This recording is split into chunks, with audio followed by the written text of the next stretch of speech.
നമസ്കാരം. മിഡിൽ ഈസ്റ്റിൽ യുദ്ധസമാനമായ സാഹചര്യം നിലനിൽക്കെ ഇറാന്റെ നീക്കങ്ങൾക്കെതിരെ ശക്തമായ തിരിച്ചടി നൽകിയ അമേരിക്ക.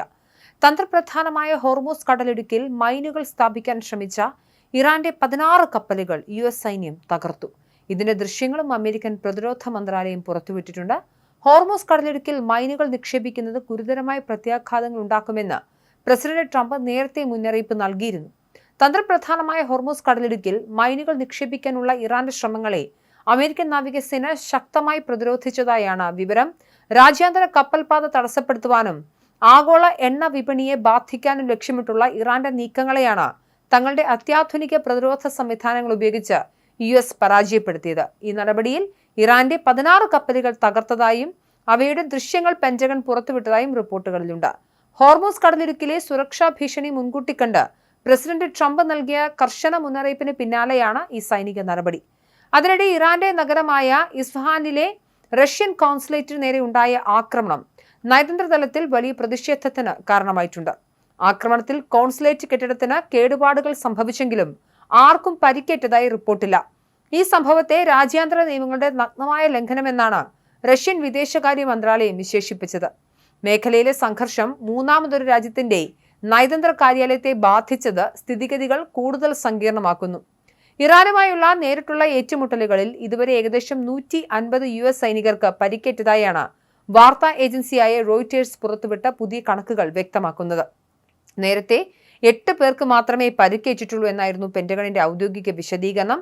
എന്നാൽ പരിക്കേറ്റവരിൽ 108 പേർ ഇതിനകം സുഖം പ്രാപിച്ച ജോലിയിൽ തിരികെ പ്രവേശിച്ചതായും 8 പേരുടെ നില ഇപ്പോഴും ഗുരുതരമായി തുടരുകയാണെന്നും പ്രതിരോധ വൃത്തങ്ങൾ വ്യക്തമാക്കുന്നു. പരിക്കേറ്റവരുടെ യഥാർത്ഥ കണക്കുകൾ ഇതാദ്യമായാണ് ഇത്രയും വിശദമായി പുറത്തുവരുന്നത്. പെന്റഗണിൽ നടന്ന വാർത്താ സമ്മേളനത്തിൽ ഹെക്സത്ത് അമേരിക്കയുടെ സൈനിക നേട്ടങ്ങളെക്കുറിച്ച് ആത്മവിശ്വാസം പ്രകടിപ്പിച്ചു. ഇറാന്റെ സൈനിക ശേഷിയെ ഗണ്യമായി ദുർബലപ്പെടുത്തുന്നതിൽ US സൈനികർ വലിയ വിജയം നേടിയെന്നും ട്രംപ് ഭരണകൂടം നിശ്ചയിച്ച സൈനിക ലക്ഷ്യങ്ങൾ ഉടൻ തന്നെ പൂർത്തിയാക്കുമെന്നും അദ്ദേഹം പറഞ്ഞു. US നിർണായകമായൊരു വിജയത്തിന്റെ വക്കിലാണെന്നും മിഡിൽ ഈസ്റ്റിലെ സമാധാനം ഉറപ്പാക്കാൻ ഈ നടപടികൾ അനിവാര്യമാണെന്നും അദ്ദേഹം കൂട്ടിച്ചേർത്തു.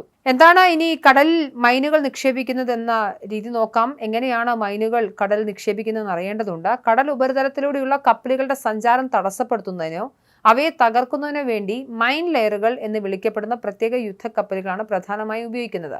ഇവയ്ക്ക് പുറമെ സാധാരണ ചരക്ക് കപ്പലുകളിലും മൈനുകൾ നിക്ഷേപിക്കാനുള്ള സംവിധാനങ്ങൾ ഒരുക്കാറുണ്ട്. കപ്പലിന്റെ പിൻഭാഗത്തുകൂടി കടലിലേക്ക് മൈനുകൾ ഒന്നിനു പുറകെ ഒന്നായി തള്ളുകയാണ് ഈ രീതിയിൽ ചെയ്യുന്നത്. വലിയ തോതിൽ മൈനുകൾ നിക്ഷേപിക്കാനും ഒരു നിശ്ചിത പാതയിൽ പ്രതിരോധം തീർക്കാനും ഈ മാർഗം വളരെ ഫലപ്രദമാണ്. ശത്രുരാജ്യങ്ങളുടെ കണ്ണിൽപ്പെടാതെ അതീവ രഹസ്യമായി മൈനുകൾ വിന്യസിക്കാൻ അന്തർവാഹിനികളാണ് ഏറ്റവും അനുയോജ്യം. ശത്രുക്കളുടെ കപ്പൽശാലകൾക്കടുത്തോ അതീവ സുരക്ഷയുള്ള കടൽ മേഖലകളിലോ മൈനുകൾ സ്ഥാപിക്കാൻ അന്തർവാഹിനികൾക്ക് സാധിക്കും.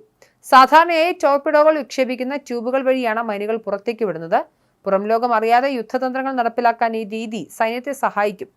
വേഗത്തിൽ വലിയൊരു പ്രദേശം മൈനുകൾ കൊണ്ട് നിറയ്ക്കണമെങ്കിൽ വിമാനങ്ങൾ വഴിയുള്ള വിന്യാസമാണ് സ്വീകരിക്കുക. ദീർഘദൂര ബോംബർ വിമാനങ്ങളോ ട്രാൻസ്പോർട്ട് വിമാനങ്ങളോ ഉപയോഗിച്ച കടൽ പരപ്പിലേക്ക് മൈനുകൾ നേരിട്ടോ പാരച്യൂട്ട് വഴിയോ താഴേക്കിടും. വിമാനങ്ങൾ ഉപയോഗിക്കുമ്പോൾ കടലിലെ ആഴം കുറഞ്ഞ ഭാഗങ്ങളിലും തുറമുഖ കവാടങ്ങളിലും കൃത്യതയോടെ മൈനുകൾ നിക്ഷേപിക്കാൻ സാധിക്കും. ശത്രുക്കളുടെ നാവിക നീക്കങ്ങളെ പെട്ടെന്ന് തടയാൻ ഈ വ്യോമമാർഗം വളരെ വേഗമേറിയതാണ്.